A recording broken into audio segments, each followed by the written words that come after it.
teknik kitobah yang sering dikenal sebagai proses introspeksi atau refleksi diri dalam konteks kehidupan sehari-hari.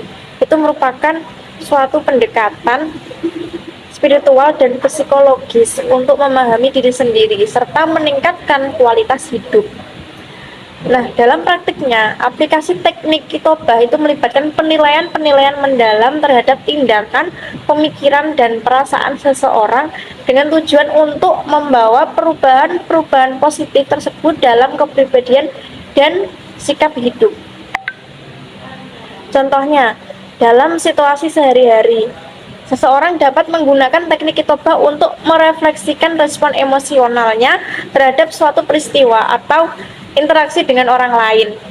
Misalnya, jika seseorang merasa marah atau frustasi, dia dapat mengajukan pertanyaan kepada dirinya sendiri seperti, mengapa saya merasa seperti ini?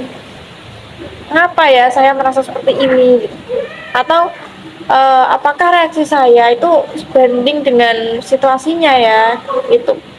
Nah, dengan demikian, individu dapat lebih memahami akar masalah emosional mereka dan mencari solusi konstruktif.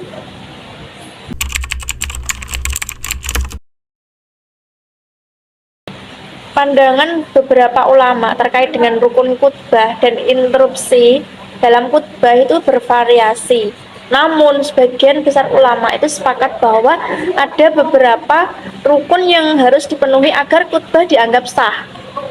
Nah, rukun-rukun tersebut itu melibatkan elemen-elemen tertentu seperti memuji Allah, memberikan sholawat kepada Nabi Muhammad, membaca ayat-ayat Al-Quran, dan memberikan nasihat atau pengajaran kepada para jamaah.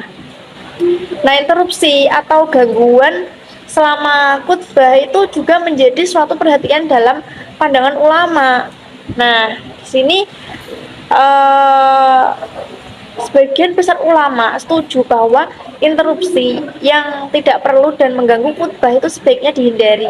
Interupsi semacam itu dapat mencakup pembicaraan di antara jamaah, penggunaan ponsel selama khutbah, dan kebisingan lain yang dapat mengganggu konsentrasi. Nah, di sini itu para ulama menyatakan bahwa menjaga kesunyian dan ketenangan selama khutbah itu adalah bagian dari adab dan rasa hormat terhadap ibadah dan penyampaian khutbah. Namun, ada situasi tertentu di mana interupsi bisa diterima, terutama jika ada keadaan darurat atau kebutuhan mendesak yang memerlukan perhatian segera. Nah, beberapa ulama ini ada yang menekankan bahwasanya dalam kondisi tertentu penyampaian khutbah itu dapat memberikan pengecualian. Nah, untuk apa? Untuk memberikan nasihat atau tanggapan terhadap situasi yang mendesak tersebut, akan tetapi tetap dengan memperhatikan tata cara yang sopan.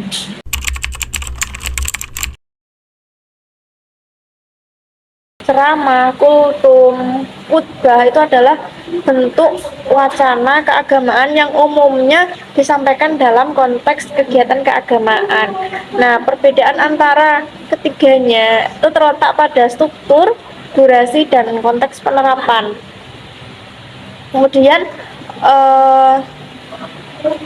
dalam konteks apa penerapannya dari masing-masing tadi, termasuk ceramah, khutbah, dan kultum. Nah, yang pertama yaitu ceramah. Jadi ceramah itu adalah sebuah pidato atau pembicaraan yang umumnya lebih panjang dan bersifat lebih umum. Nah, ceramah itu disampaikan di mana? Disampaikan di berbagai tempat dan kesempatan, tidak hanya terbatas pada lingkungan keagamaan. Kemudian penerapannya bagaimana? Penerapannya itu mencakup berbagai topik, termasuk kehidupan sehari-hari, moralitas, dan spiritualitas. Kemudian mengenai khutbah itu kan disampaikan oleh seorang khotib ketika sholat Jumat dan biasanya bersifat lebih formal dibandingkan dengan ceramah. Penerapannya itu terbatas pada sholat Jumat dan menjadi bagian integral dari ibadah tersebut. Nah, kemudian kultum Kultum itu kan sebuah ceramah yang lebih singkat dan bersifat lebih santai. Jadi seperti disampaikan dalam suatu pengajian atau acara keagamaan di lingkungan masyarakat. Meskipun kultum itu lebih singkat dari ceramah, namun tetap memiliki tujuan untuk memberikan pemahaman keagamaan moral atau motivasi kepada pendengarnya.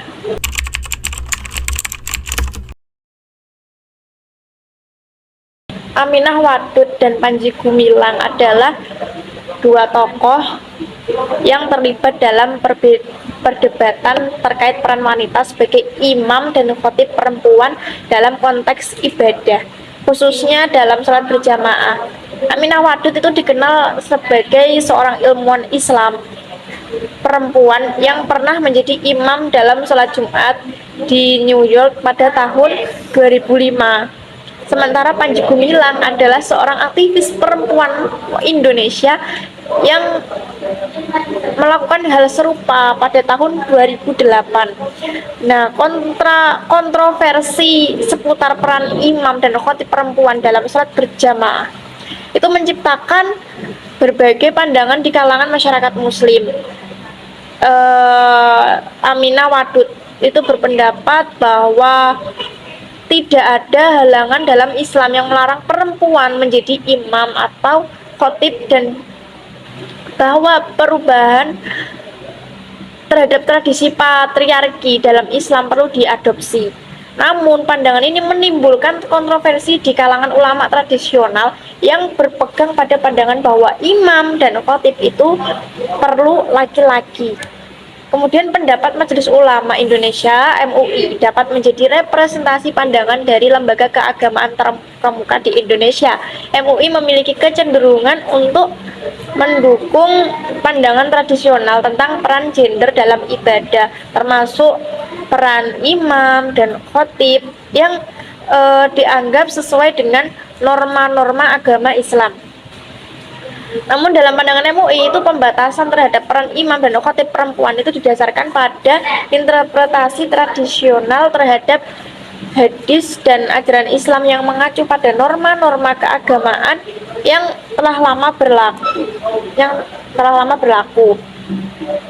Dalam konteks Indonesia, di mana mayoritas penduduknya menganut Islam, pandangan dan fatwa dari MUI memiliki dampak besar terhadap tata cara ibadah dan tradisi keagamaan.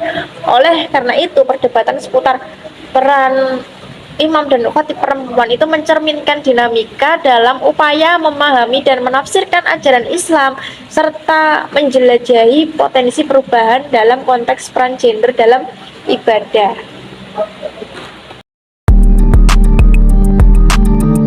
Assalamualaikum warahmatullahi wabarakatuh. Baik, saya akan mereview atau menjelaskan 3 poin dalam ceramah Ning Umi Laila pada hari Sabtu 16 Mei 2023 lalu, yakni di Dusun Kebon Agung, Desa Wonojoyo, Kecamatan Gurah, Kabupaten Kediri, dalam rangka pengajian umum dan halal bihalal. Langsung saja. Poin yang pertama yakni tentang umat Nabi Muhammad SAW. Nabi Muhammad itu adalah satu-satunya tokoh yang patut dicontoh. Bukunya Misal Richard itu menjelaskan tentang seluruh tokoh-tokoh agama dan berpengaruh dalam Islam. Beliau mengatakan seperti itu, Nabi Muhammad adalah satu-satunya contoh. Jadi kita harus bersyukur menjadi umat Nabi Muhammad, karena umat Nabi Muhammad itu insya Allah akan masuk ke surga duluan. Seperti apa umat Nabi Muhammad itu?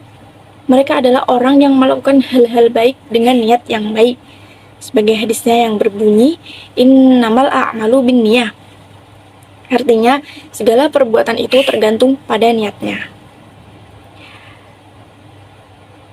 Niat yang benar dalam menghadiri pengajian, yakni yang pertama niat ngaji mencari ilmunya Allah, yang kedua niat silaturahim atau halal bihalal. Kemudian poin yang kedua yakni menjelaskan tentang asal kata halal bihalal.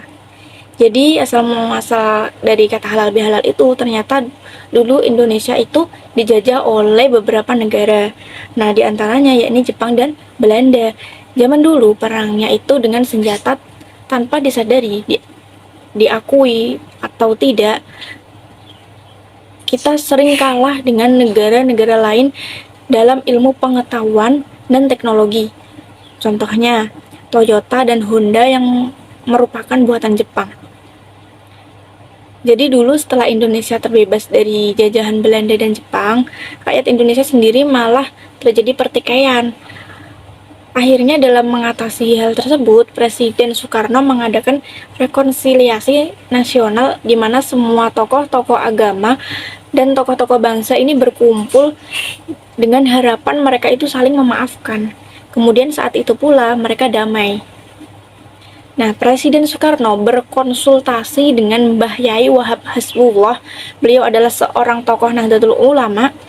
Beliau mempunyai ide bagaimana kalau acara ini diberi nama halal bihalal karena beliau menyukai sesuatu yang belum pernah didengar orang. Jadi halal itu artinya baik, bihalal juga baik. Jadi yang baik dengan yang baik sama-sama untuk meminta maaf. Dan pendapatnya akhirnya disetujui oleh Mbah Yai Wahab Hasbullah tersebut. Selanjutnya yakni poin ketiga tentang menjaga silaturahmi sesama tetangga. Nah, salah satu penyebab putusnya tali silaturahmi antar tetangga itu apa sih? Jadi salah satu penyebabnya itu adalah rasa iri. Tidak senang melihat orang lain senang. Jika masih ada sifat iri dalam diri kita, itu akan membuat hidup menjadi tidak tenang. Jika hidup tidak tenang, maka jangan harap engkau mendapatkan suatu kebahagiaan. Sebab kebahagiaan itu berasal dari hati yang pandai bersyukur. Hidup itu sanang sinawang. Nikmat dirasakan sendiri-sendiri. Kita hanya melihat bahagianya mereka. Tidak tahu di mana fase kesulitan mereka yang mereka tutupi. Setiap orang pasti punya masalah sendiri. Ujiannya masing-masing. Jadi tidak usah iri-irian. Tapi kita harus percaya bahwa Allah itu akan menyelesaikan masalah kita. Tertulis dalam Quran surat At-Talaq ayat 4 yang berbunyi, "Wa may yattaqillaha yaj'al lahu min amrihi yusra." Yang artinya, dan barang siapa yang bertakwa kepada Allah, niscaya Allah menjadikan baginya kemudahan dalam urusannya. Baik, cukup sekian, semoga bermanfaat. Assalamualaikum warahmatullahi wabarakatuh.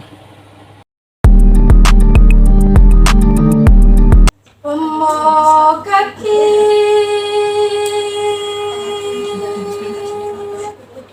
podo dipun eleng ing pitutur engong sira uga satrio arane kudu anteng jatmiko ing budi serta rire samubara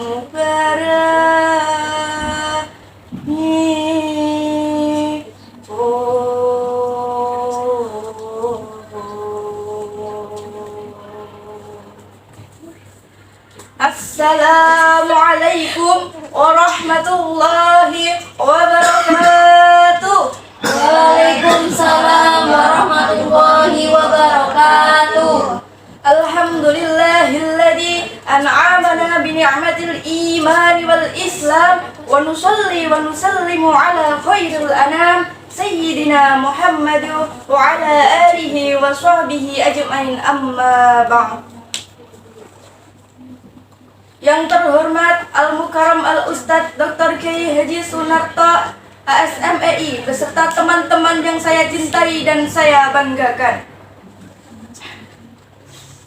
Kaum muslimin muslimat rahimakumullah, marilah kita tak henti-hentinya memanjatkan puji syukur kepada Allah, karena dengan nikmatnya Allah masih memberikan kita kesempatan untuk hadir dalam acara yang mulia ini.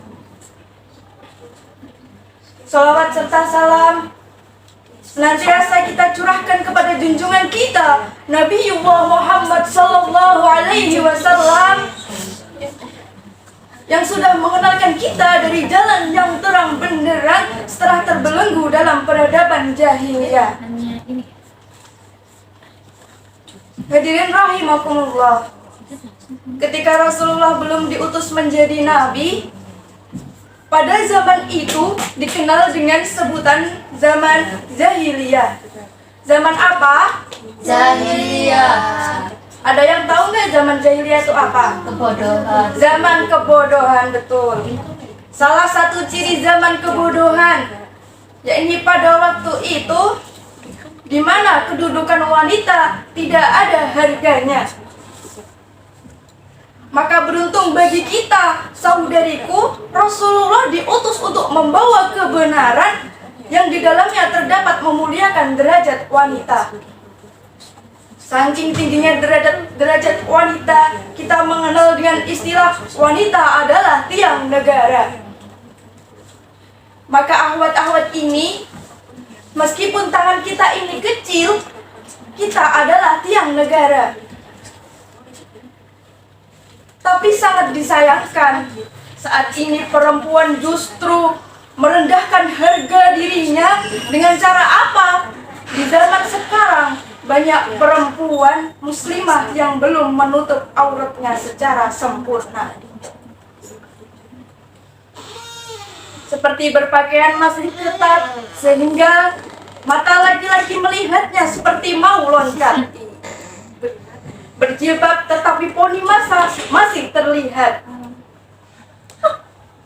Hal ini kata Rasulullah Sallallahu Alaihi Wasallam merupakan berpakaian tetapi seperti telanjang, sebagaimana yang diriwayatkan oleh Abu Hurairah radhiyallahu an, kasiratun ariyatun. Hal ini tentu akan mengundang fitnah bagi kaum laki-laki, sebagaimana Allah menegaskan di dalam Al-Quran surat Ali Imran potongan ayat 14 yang berbunyi, A'udzu billahi minasyaitonir rajim. Zuyyina lin-nasi hubbus syahawati minan nisa'i wal banin. Dijadikan terasa indah dalam pandangan manusia cinta terhadap apa yang diinginkan, di antaranya perempuan. Teman-teman, laki-laki itu fitrahnya suka melihat perempuan, betul? Betul. Apalagi jika perempuannya glowing. Maka wajar saja di zaman sekarang banyak wanita yang berlomba-lomba untuk good looking, betul? Karena hakikatnya wanita takut digosting. Oleh karena itu, saudariku, marilah kita bekerja sama untuk menjaga derajat kita dengan cara meningkatkan ketakwaan kita, menjaga sholat kita, menjaga puasa kita, serta memperbaiki penampilan kita agar kita menjadi wanita yang dirindukan surga. Mbak, kepengen gak jadi wanita yang dirindukan surga? Mau. Banyak yang bilang kepengen, tapi sholatnya masih bolong-bolong. Na'udzubillahi min dzalik. Timbul pertanyaan, bagaimanakah wanita yang dirindukan surga? Berdasarkan hadis menurut Imam An-Nasai, allati tasurruhu idza nadhara. Salah satu ciri wanita yang baik, salah satu ciri wanita yang dirindukan surga adalah wanita yang menyenangkan bila dipandang oleh suami. Kata suami, memandangmu selalu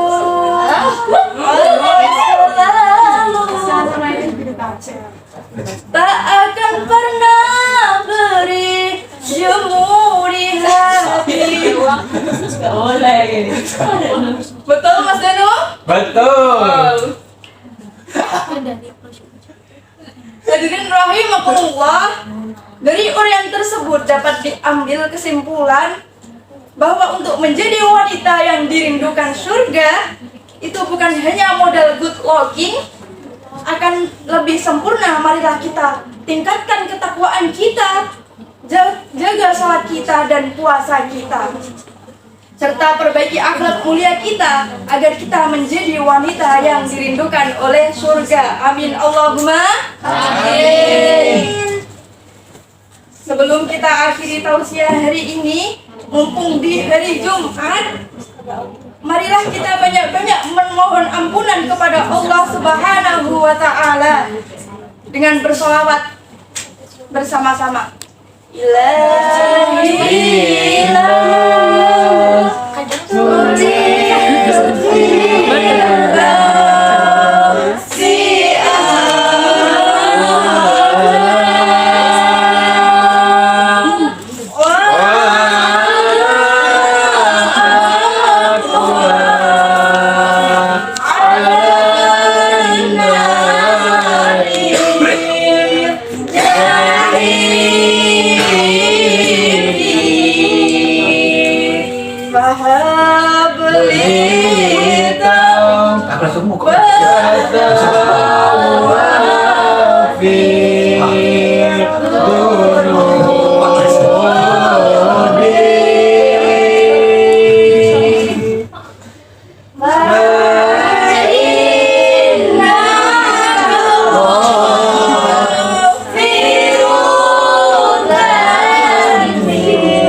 sederhana jadi kebiasaan.